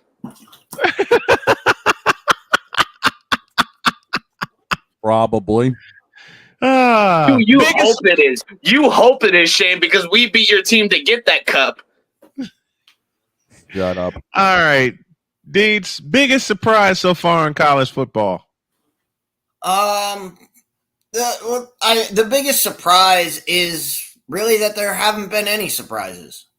Okay. That's really, well, I mean, the biggest, when you say surprise, you're probably meaning, who's the biggest, it's Florida State being absolutely atrocious. That's the biggest surprise, is that Florida State went from being one of the teams we were talking about, oh, they might have a shot, to do they have a shot at winning a game? Yeah. Can they win a game? That's the biggest one. But the other surprise, and I say this, I mean, it's not really a surprise because we watched them last year, but Louisville hanging in there right now. Mm-hmm. That Georgia Tech Louisville game was close up to halftime, and then it just got out of hand. It got out of hand real quick. Real. Why is nobody talking about the fact that Missouri barely beat Vandy? Because this is what Missouri. I mean, this is what Missouri does. They're like 56 point, and they go to overtime to beat Vanderbilt. Mm-hmm. But this is the second overtime game for Vanderbilt this year. I mean, Vanderbilt just finds a way to get there. They won find the a way first to get to overtime. Yep, they won the first one, didn't they? Vanderbilt. Yep, they beat Virginia Tech. Virginia Tech at home. Yep. They find a way, which would frighten the daylights out of people right now. I know it frightened the daylights out of me. 5, right? Mm-hmm. We're in Boise week 5. State, even after being a weak FCS opponent, is already in the top 25. Does that surprise you? No, because it's Boise State. They're the best team in the Mountain West, next to Fresno State. Deets, your thoughts? No, but Boise State they're only there because of they're consistent. They're consistently. I mean, once you get past 15, 16 in the rankings, it's really just a crapshoot for who you want to put. You could argue for every one of those spots after about the top 15, and I mean they haven't played anybody yet, so. Right. As Snowman knows, I don't even look at the rankings until after about week 4. After I've seen these teams play a couple times, you could make the argument for any team at the bottom. You want to at the start bottom doing of the your rankings? You can make an argument for any team, but it's not. It's until they play somebody and have a win on their record that I can say, this was a good win, and they followed it up with another good game. Then until we get that, I don't really pay attention to the number at all. You don't do your rankings until week 5, which is what I love about when you do your rankings, because you did them once upon a time for the show, and then my show crashed and I had to rebuild it. Was homeless at the time, so I had to build it back up. I want you to bring your rankings back to the show. I want you to bring your absolutely. I mean, we'll have an idea this week about where everybody sits, and Obviously everybody's been so in love with Texas. They've been so in love with Texas. Well, in Tuscaloosa, we're going to find out who the number one team is. Yeah, because that's Georgia, Alabama this weekend. And that is Saturday night. I'll have the call of that game Saturday night. We begin our festivities at 7 p.m., of course, with the pregame show and then the kickoff at 7:30 from Tuscaloosa. This is the game of the year, is it not? It's the first one. First one. That's fair. This is the situation. We're gonna see this game again.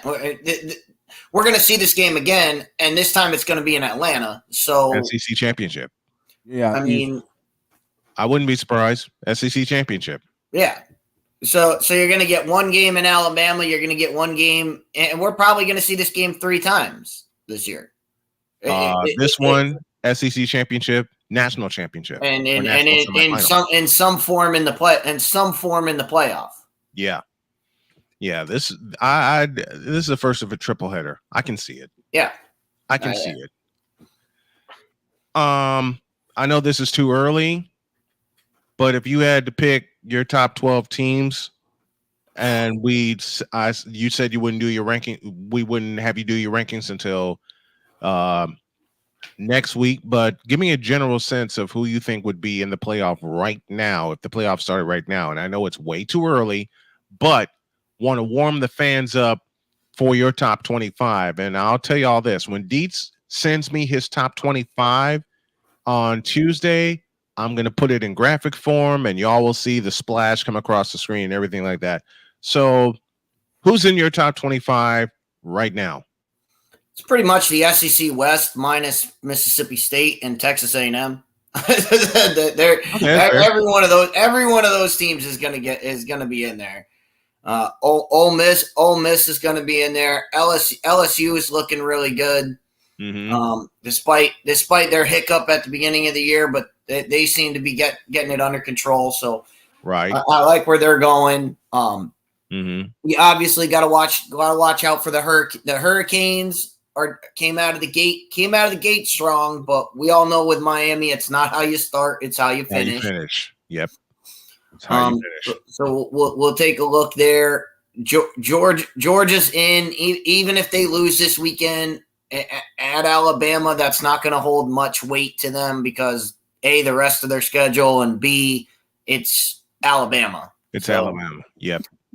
Texas is dominating right now, but we'll find out more about them when they play. The big question will be how many teams will the Big Ten get? And so far, how many do you see? So far, I only see 2 of them. I only see 2 worthy of getting in. And they are? That's Ohio State and Michigan. Yeah. And Michigan, they lost to Texas and they got steamrolled by Texas, but they bounced back with a good win against a good USC team. But that was the big takeaway from this weekend, was that USC got a taste of what Big Ten football is. Mm-hmm. And they didn't like that taste too much. I don't think UCLA is going to like it either. They have yet to play a Big Ten game, correct? No, they didn't, but they got a taste of what LSU can do, and that didn't sit well with them either. No, well, why did they make the jump? I know you told me this before, but I've had surgery and I've slept and I've been in hospitals since you told me this a couple years ago when you first broke the news on my show that UCLA and USC were going to make the move to the Big Ten.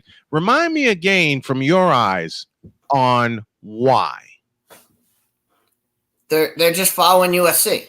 That's the only reason they went to the Big Ten. That's the only reason they're in the Big Ten is, and I'm sure the conversation was, we want USC in the Big Ten, and USC was saying, well, we got to bring UCLA along so we can keep our rivalry. That was it. Because otherwise, there's no reason for UCLA to be in the Big Ten. And what's going to happen to the Big 12? Because I heard some conversations that some Mountain West teams would join the Big 12. What's going on there? I hope. I mean, I said this when the Pac-12 folded, and I said that there's only one move for the Big 12, and that's to poach the Mountain West. And the problem with that is if you're going to take Boise State, you're going to take Fresno State, but you got to take some of these other teams. And how about Nevada, Las Vegas? UNLV is getting a better program, but as far as a conference is concerned, you got to look at other sport.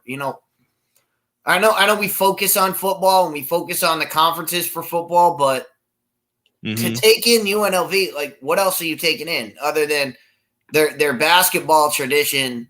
But what else are you taking in? Does that help any other sport? And I don't think it does. So UNLV, yeah, it's an okay grab, but it's not gonna move the meter any. No. Colorado State, you probably take in, and that's about it. Why Colorado State? Why would they be a good fit? You've already got Colorado, so you've got a built-in catalyst right there. But Colorado State do have a history in the Mountain West of being a solid team. They always have a solid program.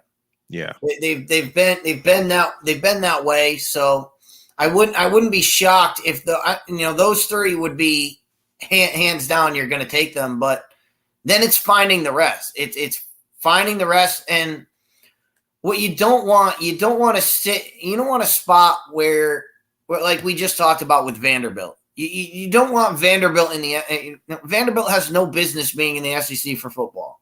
Right. No business. Right. You don't want to bring in somebody that's just going to get steamrolled every year. Mm-hmm. But then you have years like this where Vanderbilt, at least in my eyes, is starting to figure it out. But still, it's Vanderbilt, and they're continuing, as you said, Chris, to get steamrolled in the SEC.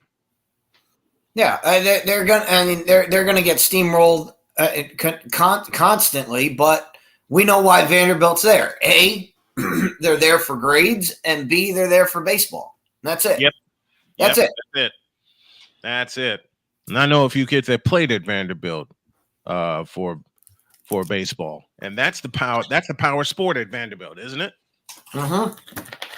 Oh, they're one of the top programs, and every year they have somebody that comes out. Every year they have somebody who's projected high in the draft. You get their guys, they keep them there for 2 years, and they send them to the majors. So, surprise pick. If you had a surprise pick in the top 25, who's that team and why? Well, I mean, you saw my surprise pick last week. I told you Provo was trouble. Yep. And Kansas State went in there and they got mauled. As one of my favorites says, F around and find out. Yes. And Kansas State found out the hard way. Yep, because they got mauled. I caught the second half of that game, and they got absolutely mauled. So Provo's a tough place to play. Okay, I'm happy K-State lost the same week we lost. That's the only thing to really be happy about right now. But I know come week 5, we're in trouble. Who does Kansas have in week 5? K-State. Oh boy. In Manhattan. In Manhattan. Oh boy.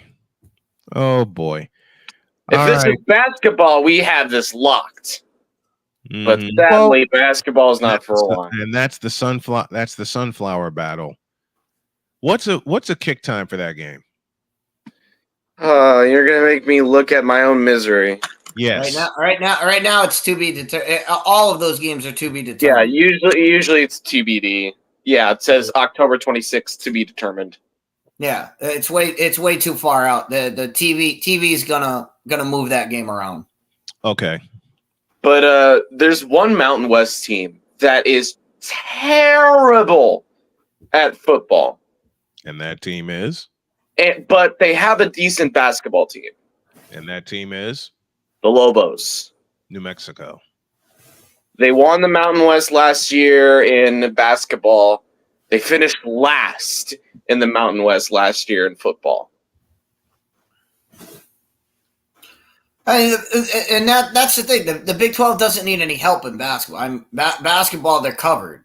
Mm-hmm. Yeah, they've got their blue bloods. They've got their up and comings, and they've got their, I don't want to say up and coming, but like West Virginia is always in the pack.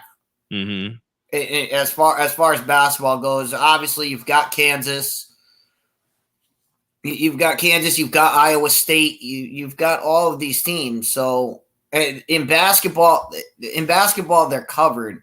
Right. It's fine. It's finding a team that gives any oomph. Like if they were to grab, we just said UNLV. If UNLV were to jump to the Big 12, is anybody going to be talking about that tomorrow? No, they're not going to talk about it. They're not going to talk. They're not going to even. It's not going to move the meter. So, this is a weird college football season so far. All right, that's the truth.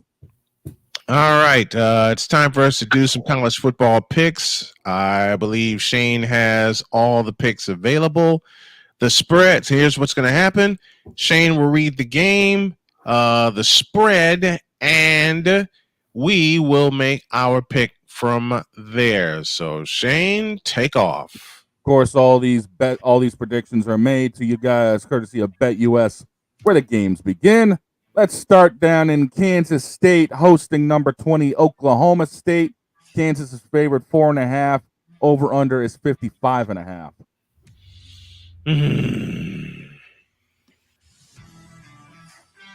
I'm going with OK State. Something stupid's going to happen in that game. I'm going with OK State. DIETZ? Yeah, tough game last week for Oklahoma State, but it was against Utah, so I look for OK State to bounce back. I'll take OK State. Good. Where is this being played? In Kansas State. Oh, give me Kansas State. Come on. In Manhattan, the atmosphere in Manhattan is so electric. Like when I was able to of course able to go there, it's electric. So I'm gonna take Kansas State, but I won't be surprised if OK State, comes out with the win. I'm taking OK State. I got a feeling some shenanigans are going to be going on. And same. If God ain't happy when anything else is going on and causes a lightning strike, I wouldn't be surprised if anything else. Shut up! Exactly. I wouldn't be surprised at that either. Next one. Number 15, Louisville takes a trip to South Bend to visit number 16, Notre Dame, who is favored by 6.5 with the over-under at 45.5. How the hell with that? Give me Louisville. I've been to and through Louisville. I've been to and through South Bend. So this is the point where Notre Dame folds like a tent. Give me Louisville. DIETZ. This game is too high profile. No, I'll take Notre Dame to win, but Louisville to cover. Good. I'm going with DIETZ here. I'll take Notre Dame to win, Louisville to cover. I'm taking Notre Dame as well because this is in Notre Dame's house. I mean, it's that close of a matchup. If they've got Notre Dame already 6.5 up, they got a feeling something's going to be going on. Yeah, I've got to take Notre Dame with this one. Yeah. Remember what Jimmy Johnson said before the Catholics versus Convicts game. Don't leave the game in the hands of the officials in Notre Dame Stadium. Right. Exactly. Catholics versus Convicts, 1988. And I have that original broadcast. Thank you, YouTube, for that. Next one. Wisconsin takes a trip out west to visit number 13 USC, who is favored by 15.5, and the over-under set at 50.5. USC is mad. And when I say mad, they are mad. I'm sorry, Wisconsin, but I'm taking USC, and I'm going to lay all 15 of those points. I got SC to win and to cover. DIETZ? I'm gonna shock. I'm gonna take Wisconsin to run the football on USC. USC has not shown me that they can stop anybody on defense. Yeah, they're great on offense, but they can't stop anybody. They can't stop the running game. What's Wisconsin gonna do? They're gonna run the football. Yeah, they're gonna run the football. I agree with you, Dietz. Right? This is my upset watch of the week, easily. I'm gonna take Wisconsin. Would that be an upset though? Yes, because Wisconsin's unranked. Yeah, because Wisconsin's unranked. Yeah, it's a 15 point upset. Okay. Yeah, and Wisconsin's unranked. Fair enough. I'm taking USC mainly because of the fact that it's in USC's house. Yeah, the offense is great, but Wisconsin isn't going to be able to keep up with the run and gun. We'll see. We will see. But I wouldn't be surprised if Wisconsin went out to Southern California and won this game. Next one. We got ourselves a bit of a barn burner for the next one as number 21 Oklahoma takes a trip to Auburn. Oklahoma's favored by 2.5. The over-under set at 45.5. I shouldn't do this. Do it. I'm going to call for the upset. I'm going to go with Auburn. It'll be close. It'll be very, very close because Oklahoma got punched in the mouth when they played Tennessee. I think they're going to get socked in the mouth again. Give me Auburn to cover and to win. Dietz? There's a difference. Tennessee is a good team. Auburn is Auburn. So I'm going with Oklahoma. Can't argue there. Right?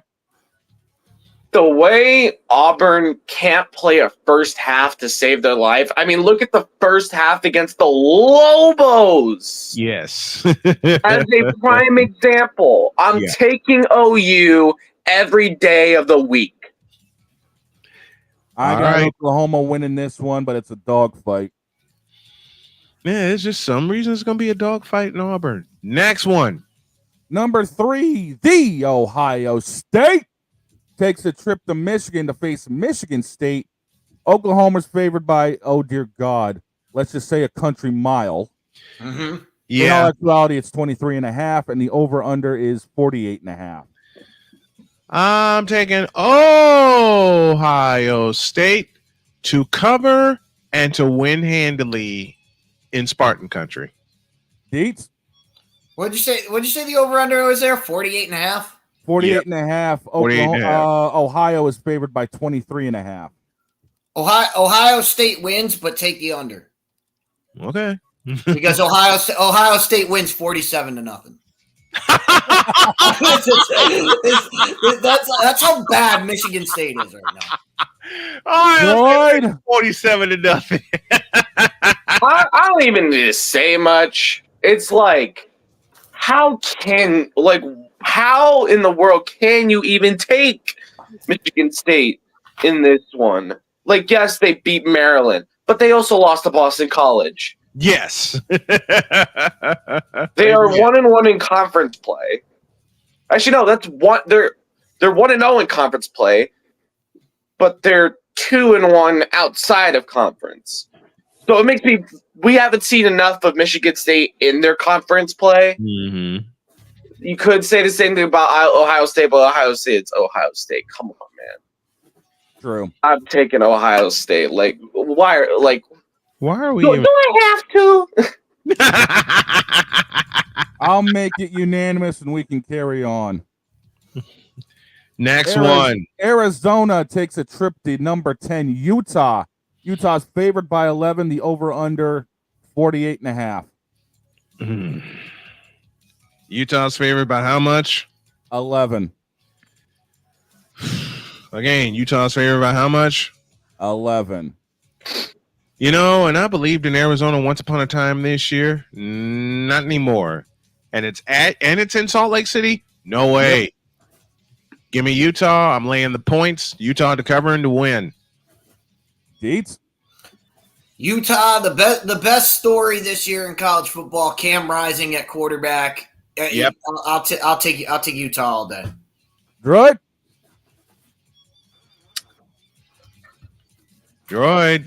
Do I have to? That says it right there, and I'll make it unanimous for Utah. Okay, there we go. There we Who go. in the world said I'd pick Utah? You just did. I'm asking, like, do I really have to pick between these two? What, you want anarchy? I want anarchy. Give me Arizona. You crazy little son of a gun. He would. Hey, listen, I know I'm crazy. I picked the Falcons to beat the Eagles. I picked the Panthers to beat the Raiders. I know I'm crazy, but I've been right. Well, even a blind pig finds a truffle once in a while. Next one. We got number 8, Oregon, taking a trip down the coast to see UCLA.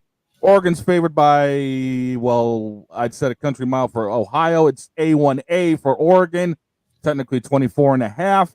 Over under 55.5. Give me the over. Lay the points. I got the Ducks. Quack, quack. Dietz?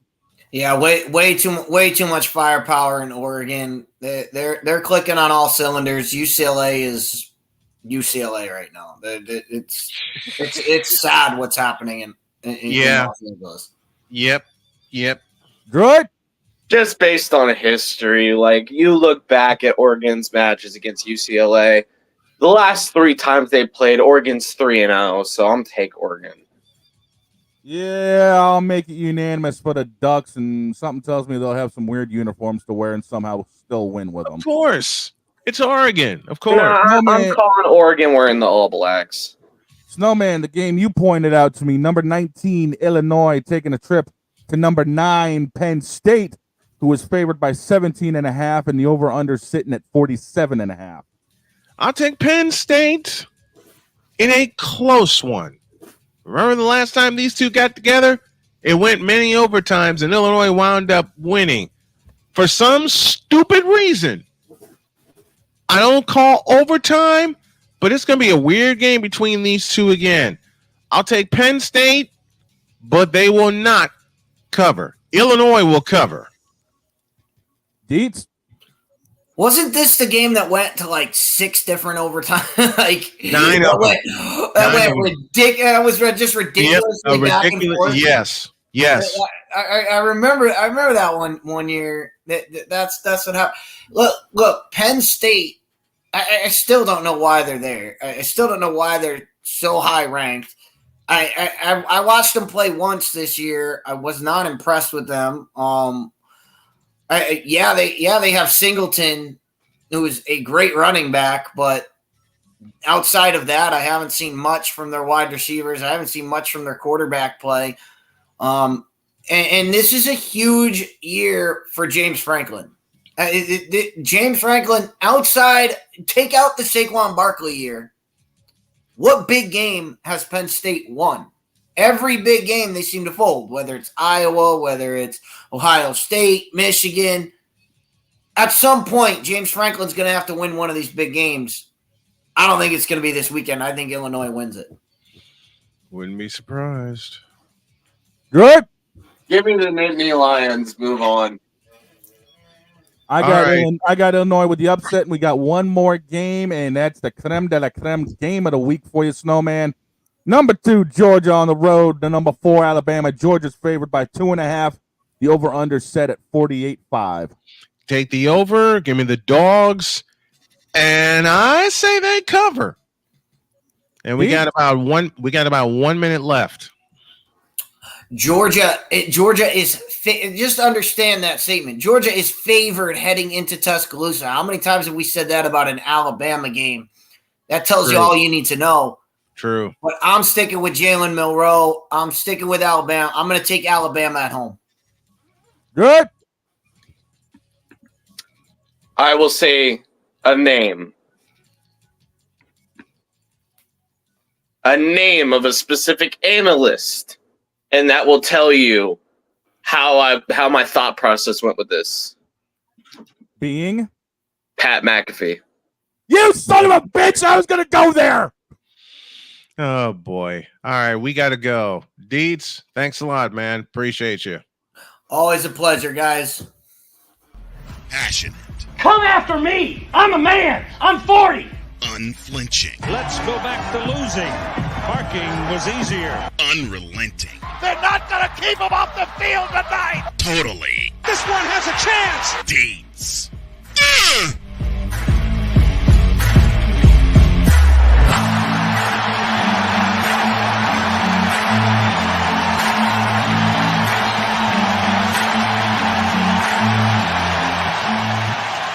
That's not just a murmur, that's a full-blown fibrillation.